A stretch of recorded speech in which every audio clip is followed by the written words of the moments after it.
रोशनियां, उरूज, कामयाबियां, शोहरत, मद्दा और पैसा शोबिस के किस फनकार को पसंद नहीं है, लेकिन शोबिस की चकाचौंध को छोड़कर अल्लाह ताला से लौ लगा लेना, रब के किसी खास बंदे को ये एजाज़ हासिल होता है। हमारे साथ मौजूद हैं शोबिस इंडस्ट्री की साबका अदाकारा और गुलकारा राबी पीरज़ादा। इनसे पूछते हैं कि ज़िंदगी जो है इनकी, उसमें ये मोड़ कैसे आया और दीन के हवाले से वो आजकल क्या काम कर रही है। रमज़ान में तो हमने बड़ी कोशिश की, लेकिन हमारा शेड्यूल कुछ नहीं मिल पा रहा था, लेकिन अब जो है हमारी इनसे जो है मुलाकात हो गई। अस्सलाम वालेकुम राबी। अस्सलाम वालेकुम। राबी, ये बताइए कि रमज़ान आपका कैसा गुजरा और जो अवामी फलाह के और जो काम कर रही हैं आप, वो कैसे हो रहे हैं आपके? अल्हम्दुलिल्लाह रमज़ान में इस दफ़ा रमज़ान में चूँकि कोरोना की वजह से लोगों के हालात बहुत ख़राब थे, तो ज़्यादातर एक्टिविटीज़ रहीं लोगों तक रिस्क पहुँचाने की। लेकिन मैंने इस दफ़ा एक और चीज़ भी देखी जो मैं आपसे ज़रूर शेयर करूँगी कि व्हाट आई बिलीव इज़ कि हम लोगों को ना क़ारून का ख़ज़ाना भी ख़त्म हो जाता है अगर हम लोगों को खुद खिलाना शुरू करें। तो मुझे ऐसा लगा कि मैं 1.5 साल से लोगों को खिला रही थी, तो इस रमज़ान में मेरी ये आँखें खुली हैं कि मैंने लोगों को खिलाना नहीं है बिठाकर, उनकी मेहनत करवानी है। और मैंने फिर रेडियो का सिलसिला स्टार्ट किया है। 34 ख़वातीन और बुज़ुर्ग लोगों को, या जो बेचारे हैंडीकैप्ड हैं, उनको 34 रेडियाँ हमने दी हैं, अल्हम्दुलिल्लाह। और जब हमने दी तो फिर पीछे-पीछे गुजरांवाला के कमिश्नर ने भी 300 रेडियाँ दे दी। उन्होंने तो बड़ी महँगी वाली रेडियाँ दी, हम तो इतनी नहीं अफ़ोर्ड कर सकते थे, क्योंकि ये मेरे हाथों की, ये हाथों पे भी आप देख लें इंक लगी हुई है, मेरी मेहनत की कमाई होती है। तो उसके बाद अब ये सोचा है कि इंशाल्लाह सिलाई सेंटर स्टार्ट करना है, और जो बच्चे चिंचियों और वर्कशॉप्स पे काम करते हैं, रिक्शों की वर्कशॉप पे, साइकिलों की, उनको स्कूल्स में डालना है। और साथ-साथ औरतों का सिलाई और कुकिंग सेंटर स्टार्ट करना है, बिकॉज़ देखो, एक बंदे, हर औरत को हुनर आता है। अपने घर में अपने बच्चों को रोटी पका के खिलाना है, बच्चों के कपड़े सीना, हर औरत को हुनर आता है। तो वो कमा क्यों नहीं सकती उससे? एक मेल शेफ़ इतने पैसे कमाता है, तो एक बेचारी औरत जिसके 8 बच्चे हैं, मियाँ छोड़ गया, ऐसी बहुत सारी कहानियाँ हैं। तो मेरी कोशिश ये है कि अल्लाह के करम से अल्लाह मुझे हिम्मत दे, तो उन सबको रिस्क, बेरोज़गारी खत्म करनी है और बच्चों में तालीम स्टार्ट करनी है इंशाल्लाह। अच्छा, ये बताएं, मैं ज़रा एक मुश्किल सा सवाल पूछने लगी हूँ, आपकी मर्ज़ी है, जवाब देना चाहें तो आप दे दें कि शोबिज़ में तो बाकी अगर पेशों से या शोबा ज़िंदगी जो है उनसे पैसा कमाना आसान होता है, क्योंकि आप बेसिकली अपने आप को एज अ प्रोडक्ट देते हैं और फिर आप ये कहते हैं कि भाई आपका चेहरे पे और आपकी लुक्स पे और आपका जो टैलेंट है, आवाज़ है, ये सारी चीज़ें ज़रा आसान होती हैं मैनेज करना, इंस्टेड कि आप कोई स्किल डेवलप करें और फिर उसकी बेस पर अपनी कमाई करें। तो शोबिज़ इसलिए जरा आसान कमाई होती है और जो दूसरे काम है जिनमें आपकी फिजिकल ट्रेनिंग या फिजिकल स्ट्रेंथ लग रही होती है वो जरा मुश्किल होता है। तो इस तरफ अब जब आप आ गई हैं तो फिर ये पैसे कमाने की या इनकम जनरेट करने की सूरत हाल अब कैसी है? अच्छा, एक इंटरेस्टिंग बात बताऊं, जब मैंने शोबिज छोड़ा ना, तो लोगों ने मुझे सबसे पहले कहा कि सबसे पहले फतवा लगाओ जो लोग शोबिज में। मैंने कहा क्यों भाई, क्यों लगाऊं? नहीं नहीं, वो देखो खवातीन वो काम कर रही है, बंदों वैसे कुछ नहीं कहते खवातीन। मैंने कहा मुझे पता है वो बेचारी बड़ी मेहनत से काम कर रही। तो शोबिज़ की जो मनी है, जो पैसे हैं, वो भी बहन बड़ी मेहनत के होते हैं। मुझे पता है आप इतनी मेहनत करती हैं, मैंने बड़ी मेहनत की, जितने हमारे कैमरामैन से लेकर लाइटमैन लोग बड़ी मेहनत करते हैं। लेकिन आगे बात ये ठीक है कि वो ज़रा ज़्यादा पैसे मिल जाते हैं, लेकिन इंटरेस्टिंग ये है कि आई थिंक मैंने गुर्बत तो नहीं, अल्हम्दुलिल्लाह I am from a very well settled family. मेरे पेरेंट्स अल्हम्दुलिल्लाह, my whole family is from very good backgrounds. तो 2-3 महीने मुझे कुछ मसला हुआ, उसके बाद जो मेरी पेंटिंग्स थी और मेरी कैलीग्राफीज़ थी, और फिर मैंने हम्द और नात जो थी वो पढ़नी शुरू की डिफरेंट दूसरे चैनल्स के लिए। तो आप यकीन मानें कि 19-20 का ही फ़र्क है। ये है कि मैंने बाहर के टूर्स, जैसे पूरी दुनिया में देखें ना आप, कॉन्सर्ट्स बंद हो गए, शोबिज़ बंद हो गया, इस तरह से आप बाहर के टूर्स नहीं कर सकते और ट्रैवलिंग बंद होगी। तो अगर मैं अपने आप को इस बात के ऊपर लेकर आऊँ कि अगर मैं शोबिज़ कंटिन्यू करती, अगर मैंने ये फैसला ना किया होता अभी तक, तो आप यकीन करें अल्लाह के फ़ज़ल से ये हया बाय राबी मैंने पहना हुआ है। ये जो मेरा अबाया, आप इतना चमक-दमक, अगर आप इधर होती तो मैं आपको गिफ्ट भी करती। तो मुझे ऐसा लगता है कि अगर मैं रहती और इस टाइम पर और अपनी अब की इनकम को मैं अगर इसको लेवल करूँ, तो मैं अब बहुत ज़्यादा बेहतर, रिज़्क़ हलाल आप भी कमाते हैं, मैं इसको रिज़्क़ हराम बिल्कुल नहीं कहूँगी, बट रिस्क कमा ली अल्हम्दुलिल्लाह। मुझे फ़र्क इतना नहीं पड़ा।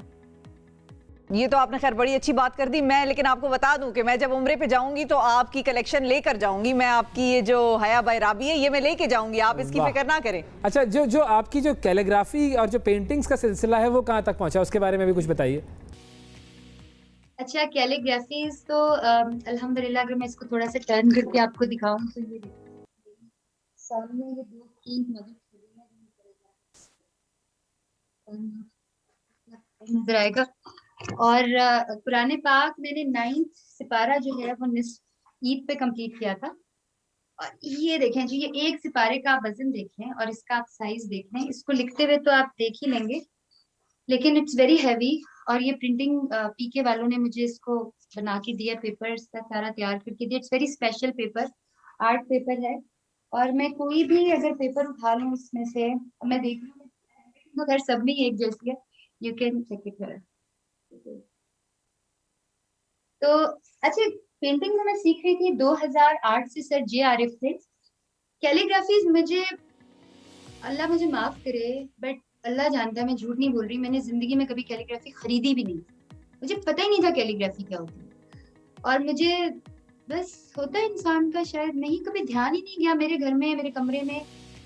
अच्छा, और इंटरेस्टिंग बात यह है कि मैंने अभी तक टिल डेट मैंने कभी कैलीग्राफी नहीं खरीदी, अभी तक नहीं खरीदी। और हुआ ये कि मैंने शुरू में कोशिश की, मुझे नहीं समझ आई, तो एक भाई भी आते रहे, मुझे बताते रहे थोड़ी सी उन्होंने, मेरा अलिफ ही नहीं सीधा होता था। तो मेरे टीचर्स ने बोला कि internationally, world wide, the painter can not be a calligrapher and a calligrapher can not be a painter. तो आपने ना कैलीग्राफी नहीं करनी। मैंने छोड़ दी 2 महीने। फिर एक दिन फिर इंसान में अल्लाह ताला का नाम लिखने को दिल किया, मैंने ऐसी मैनेजर रख दी चीजें, तो मैंने अलिफ बनाया। वो बड़ा ही प्यारा और सीधा अलिफ लिखा गया। मैंने कहा ये क्या हुआ। अच्छा, मैं लिखती गई लिखती गई लिखती गई, वो अल्लाह के करम से वो इतना अच्छा लिखा गया। उसके बाद मेरे हाथ नहीं रुके। फिर मैंने फौरन कहा, मैंने कहा मुझे कुरान लिखना है। और जैसे जैसे मैं कुरान लिखती जा रही हूँ, वैसे वैसे एट टाइम्स मेरे सर हैं जो मुझे पेंटिंग सिखाते हैं, वो जो मेरी कैलीग्राफीज देखते हैं, तो वो फुट्टा लेके ना, जो मैंने अलिफ को बड़ा या जैसे कुल का मैंने डंडा से बड़ा से लिखा, तो फुट्टा लेके मैयर कर रहे थे, तू ना इथे फुट्टा इस्तेमाल किया है। मैं कहनी है सर कसम ले लो, मैं फुट्टा नहीं हूँ। फिर मैं सर को लाइन लगा के दिखाती हूँ। कैलीग्राफी अल्लाह का तोहफा है मेरे लिए। पेंटिंग मैं मानती हूँ कि चलो मुझे शुरू से आती थी, मैंने ट्रेनिंग भी ली। कैलीग्राफी मैंने किसी से नहीं सीखी, वो अल्लाह ने मुझे शायद कुछ कंपनसेट करना था। मेरे मैं बहुत सैड थी, अल्लाह ताला मुझे शायद किसी कोई तोहफा देना चाहते थे, तो अल्लाह ने मुझे इतना प्यारा तोहफा दिया कि एक अल्लाह ताला ने मेरे दिल से दुनिया की मोहब्बत छीनी, अल्हम्दुलिल्लाह अल्हम्दुलिल्लाह। दूसरा, अल्लाह ताला ने मुझे अपने दीन की खिदमत का मौका देना था। अब आपका चैनल मुझे बड़ा अच्छा लगा, आपने मेरे कुरान लिखने पे बात की। मैंने टर्की, ईरान, सऊदीया, दुबई, मैं सारे चैनल्स को कुरान लिखने पर इंटरव्यू दिए। बट समहाउ पाकिस्तान का जो मीडिया है, ये पाकिस्तान की बुराइयों का, जब मेरे वर्ल्ड वाइड जब सांप शेरों का केस हुआ था, तो मेरा ख्याल है मैंने कम से कम आपके चैनल पे भी इंटरव्यू दिया था, कुछ 100 इंटरव्यूज दिए थे। एक नेगेटिव पब्लिसिटी का एनवायरनमेंट है हमारे पास। जब मैं अच्छा काम करती हूँ, कुरान लिखती हूँ, तो हमारे, या पेंटिंग्स करती हूँ, जैसे भी मैंने तैयब उर्दगान को बाय हैंड पेंटिंग देने जानी है अल्हम्दुलिल्लाह, या मैंने बहुत सारे इस तरह के पोर्ट्रेट्स बनाए, तो उसके ऊपर हम आते ही नहीं है। तो फिर अल्लाह करे कि हम हुस्न जन लेकर आए, हम जहाँ पर बुराइयां प्रमोट करते हैं, वहां पर अपने पाकिस्तान का आर्ट कल्चर, अच्छाइयां भी प्रमोट करें। नहीं देखिए राबी, हमारे लिए तो ये एजाज़ की बात है कि हम कुरान लिखने को कवर करें, और जो इतनी अच्छा आप बड़ा काम कर रही हैं, इसे क्यों ना हम कवर करें जी। अच्छा, ये बताएं कि कुरान लिखने का आपका जो प्रोसेस है वो क्या है, किस वक्त बैठती हैं, मतलब क्या एक माइंडसेट होता है जिसके साथ आप बैठती हैं कुरान लिखने? अच्छा, उसके लिए ना मेरी कैलीग्राफी बुक्स भी हैं, वो मैंने नो प्रॉफिट नो लॉस ही है मेरे लिए।